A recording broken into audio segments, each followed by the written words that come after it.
Breaking news 10 नवंबर 2025 की बड़ी खबर। रेड जोन में दिल्ली प्रदूषण के खिलाफ इंडिया गेट पर प्रदर्शन, कई लोग हिरासत में। दिल्ली में वायु प्रदूषण की बिगड़ती स्थिति को देखते हुए लोगों ने आज इंडिया गेट पर मार्च किया। इसमें आम आदमी पार्टी और कांग्रेस के नेता भी शामिल हुए। लोगों ने सरकार से ठोस नीति बनाने और प्रदूषण पर नियंत्रण की मांग की। वायु गुणवत्ता आयोग ने जानकारी दी है कि अभी राजधानी में ग्रेप 3 लागू नहीं किया जाएगा। Delhi protest India Gate against air pollution. देश की राजधानी दिल्ली में हवा की गुणवत्ता बेहद खराब हो चुकी है। अधिकांश इलाकों में एयर क्वालिटी इंडेक्स AQI 400 से भी ऊपर चला गया है, जो गंभीर श्रेणी में आता है। इससे लोगों को सांस लेने में दिक्कत हो रही है और प्रदूषण के कारण स्वास्थ्य संकट गहराता जा रहा है। रविवार को सुबह 10 बजे दिल्ली का औसत AQI 391 था, जो शाम 4 बजे घटकर 370 और 5 बजे और सुधारते हुए 365 पर पहुंच गया। दिल्ली NCR में फिलहाल JRAP 3 लागू नहीं किया जाएगा। वायु गुणवत्ता आयोग ने कहा कि हालात बेहद खराब श्रेणी में स्थिति है, लेकिन सुधार के संकेत हैं। शाम को लोगों ने प्रदूषण के खिलाफ आवाज उठाने के लिए सड़कों पर प्रदर्शन किया। इस विरोध में आम आदमी पार्टी और कांग्रेस समेत कई राजनीतिक दलों के नेता भी शामिल हुए। दिल्ली में प्रदूषण के खिलाफ लोगों ने आवाज किया बुलंद।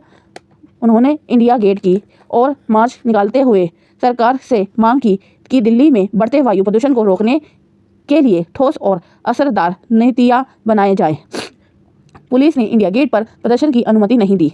दिल्ली पुलिस ने प्रदर्शनकारियों को रोका और कहा कि सुप्रीम कोर्ट के आदेश के अनुसार इंडिया गेट प्रदर्शन स्थल नहीं है। पुलिस अधिकारियों ने स्पष्ट किया कि राजधानी में प्रदर्शन के लिए केवल जंतर मंतर को अधिकृत स्थल के रूप में तय किया गया है। पुलिस ने कई को हिरासत में लिया, इसलिए पुलिस ने लोगों को जंतर मंतर की ओर जाने के लिए कहा और नियमों का उल्लंघन करने वाले कई प्रदर्शनकारियों को हिरासत में लिया। दिल्ली के एक निवासी ने कहा कि राजधानी की हवा अब खतरनाक स्तर पर पहुंच चुकी है। उन्होंने बताया कि एयर क्वालिटी इंडेक्स AQI लगातार बढ़ रहा है और लोग सांस लेने में दिक्कत महसूस कर रहे हैं। निवासी का कहना है कि सरकार लोगों को शांतिपूर्वक तरीके से प्रदर्शन करने तक नहीं दे रही, बल्कि उन्हें जबरदस्ती हटाया जा रहा है। दिल्ली प्रदूषण पर विरोध तेज। उन्होंने नाराजगी जताई कि आम लोग प्रदूषण से बीमार हो रहे हैं और मर रहे हैं, लेकिन सरकार अब भी कोई ठोस नीति नहीं बना रही है। उनके अनुसार सरकार प्रदूषण के असली आंकड़े छिपा रही है और दिखावे के लिए सिर्फ डेटा सेंटरों पर पानी छिड़क कर जैसे कदम उठा रही है। उन्होंने कहा कि क्लाउड सीडिंग यानी कृत्रिम बारिश का प्रयोग भी बेअसर रहा। यह कोई स्थायी समाधान नहीं है।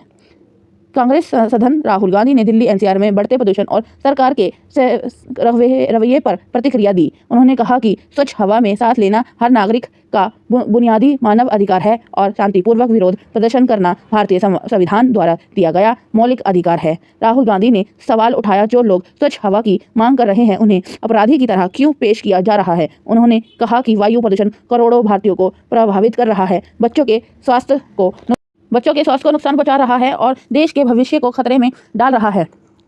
उन्होंने केंद्र सरकार पर हमला करते हुए कहा, जिस सरकार ने वोट चोरी करते सत्ता हासिल की, वह जनता की परेशानियों की प्रति पूरी तरह उदासीन है।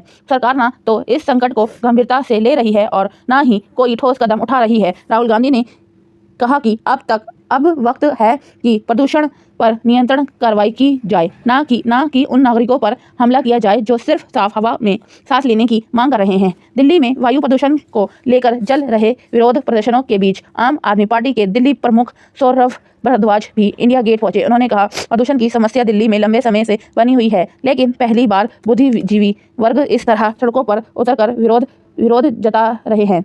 9 नवंबर शाम 7 बजे दिल्ली NCR के इलाके में मैप पर कुछ ऐसे दिख रहे हैं। भारद्वाज के मुताबिक यह स्थिति सरकार और जनता के बीच भरोसे की कमी को दिखाती है। उन्होंने केंद्र की बीजेपी सरकार पर गंभीर आरोप लगाते हुए कहा, जब भी प्रदूषण का स्तर बहुत बढ़ जाता है तो सरकार जानबूझकर एयर क्वालिटी डेटा छिपा देती है। उन्होंने आरोप लगाया कि केंद्र सरकार खुले तौर पर डेटा में हेरफेरी कर रही है ताकि असली स्थिति जनता के सामने ना आए। सौरभ भारद्वाज ने कहा, जब भी हवा की गुणवत्ता सबसे खराब होती है तब AQ केंद्र से डेटा लेना बंद कर दिया जाता है। 1 नवंबर को औसत AQI शाम 4 बजे तक 322 रहा। 2 नवंबर को 330, 3 नवंबर को 340, 4 नवंबर को 350, 5 नवंबर को 360, 6 नवंबर को 361, 7 नवंबर को 391 और 8 नवंबर को 361। दिल्ली के कई इलाकों में हवा इतनी खराब हो गई है कि सांस लेना भी मुश्किल हो गया है। प्रदूषण के खिलाफ हुए प्रदर्शन में यह गुस्सा साफ झलक रहा था। लोगों ने सरकार से मांग की है कि वह प्रदूषण को रोकने के लिए सख्त कदम उठाए और दीर्घकालीन नीति बनाए। भारत में AQI को 0 से 500 के पैमाने पर मापा जाता है। इस पैमाने को 6 श्रेणियों में बांटा गया है।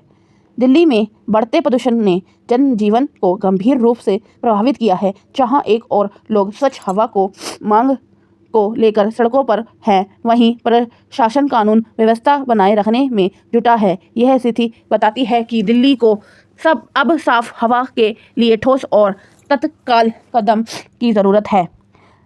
आपको क्या लगता है कमेंट करके ज़रूर बताइएगा और ताज़ा खबर डेली को सब्सक्राइब करना ना भूलिएगा। बेल आइकन जरूर दबाइएगा जो आपको लेटेस्ट न्यूज़ मिलती रहे। धन्यवाद।